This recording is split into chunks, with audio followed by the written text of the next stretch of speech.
Hey there friends, in this video I'm going to be showing you how to delete your Gemini chat history. So it might be a bit difficult if you aren't familiar with how Gemini works, especially if you're used to something like Claude or ChatGPT, because the way the settings are structured is a bit different here compared to the others. So I'm signed into Gemini right now, as you can see.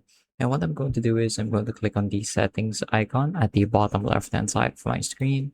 And then I'm going to click on activity.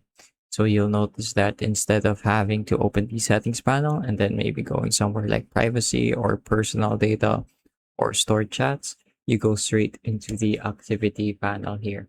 So this is what Google calls it. They call it your Gemini apps activity. And there's an automatic feature here. You can set it to auto delete certain chats after a specified period of time. So by default, it holds it for 18 months. Of course, you can change that if you'd like to make it shorter. So let's say 3 months.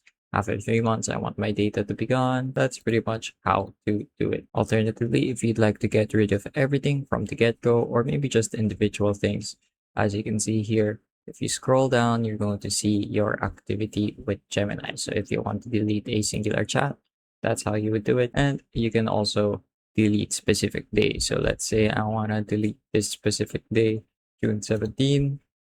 Just click on the text and it's gone.